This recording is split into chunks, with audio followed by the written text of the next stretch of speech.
All right, hello everyone, it's silverkyle, and today we're going to be taking a look at X-Men, the animated series, the Adaptations Omnibus, which is quite a title and mouthful for this omnibus. But here we have it.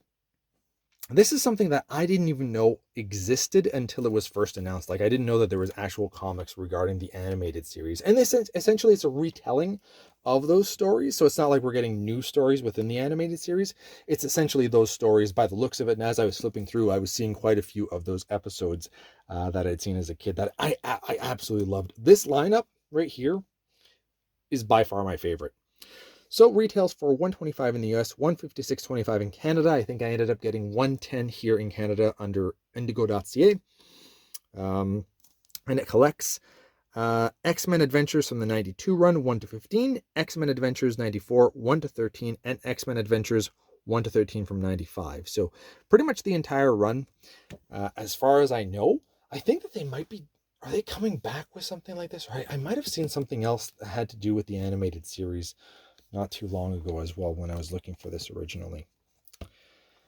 So we get the flap on the left-hand side kind of explaining the detail and talking about this, they talk about the Claremont and Jim Lee issues for X-Men #1, and that's kind of what, it's all blurry, sorry about that.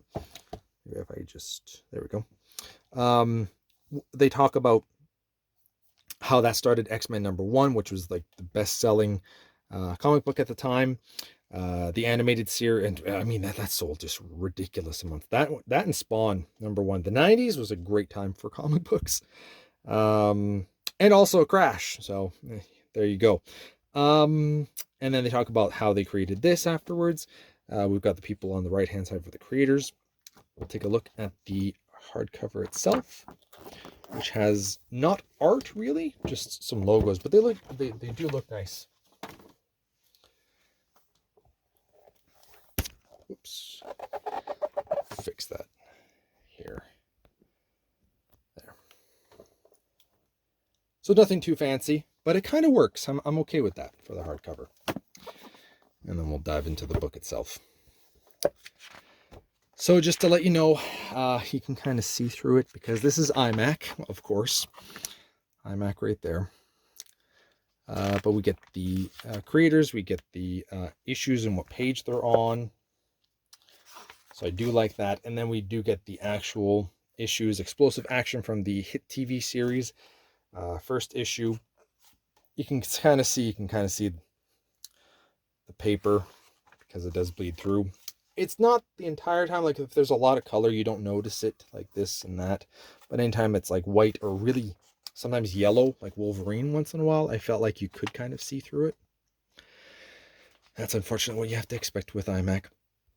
I will say that the paper feel, there's something that's glossy, and then there's that dusty feel that I always talk about. It doesn't have that. This time around, it doesn't feel dusty, but it does feel a little bit rougher than the glossy paper. But I was glad that it didn't feel dirty, because that dust feel I cannot stand. It doesn't feel right. Wolverine and Beast, man, that's just Storm. Storm is one of my absolute favorite X-Men. So as you can see, it's if you've seen the TV show, they're really following along with those stories. And to me, the 90s, man, just an incredible boom. And for me, it worked perfectly because I was a few years old by the 90s, and then we got the Batman animated series, the X-Men TV show, Spider-Man from 1994, which to me is the voice of Spider-Man. I will never change that. And I know that he's in the guy that voices Spider-Man from the 94 TV show is also the voice of the main male actor or male character in The Little Mermaid from Disney, which is wild. So if ever you watch that and you've watched the 94 Spider-Man, you won't be able to unhear it. That's the same guy. But to me, when I always read comic books, when I read comic books, Batman is Kevin Conroy from the Batman animated series. Spider-Man is that Spider-Man 94 voice. And a lot of the characters for X-Men, especially Wolverine and Cyclops, are from this animated series. I cannot think of another person voicing those characters really better than they had. rogue with her southern accent. Here we've got something with Apocalypse here. I will say that it doesn't, it was pretty stiff in terms of opening up. It's not having a problem like staying open, but kind of you are getting a little bit of gutter loss. You can kind of see the bleed through right there as well. Apocalypse, that was a really good look for him back then there too. Yeah, growing up in the 90s, you get all this awesome work, artwork, like Jim Lee, McFarlane at the time with Spawn, and then you become an adult and you get the MCU in 2008. Like, it was, you couldn't ask for a better time. Being a child, by the year 2000, I was 14 years old and we were getting the X-Men movie, and that was just insane seeing them on screen. Savage Lands. That's some really nice artwork right there. We'll get the Phoenix Saga in here as well. There you go. Some of the artwork I'm not the biggest fan of. Like, this is kind of a little bit too cartoony. All right, and let's go to the end because there was a bit of extras.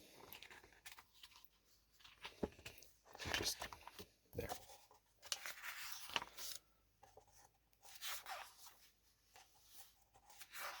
Looks really nice.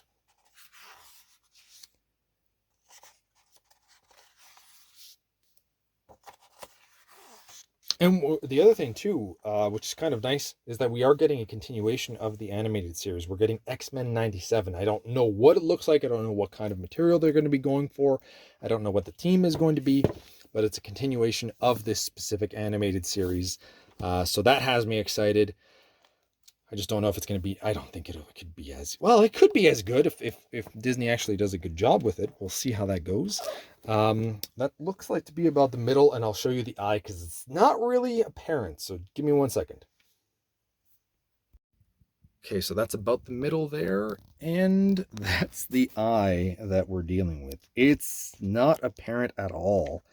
I mean, it stays open, which is nice. And I did a pretty good job stretching it out, but oof, it doesn't exist. So anyway, that's just to give you an idea of the X-Men animated series, the Adaptations Omnibus. So thank you all for watching. You have been bearded in Beardage.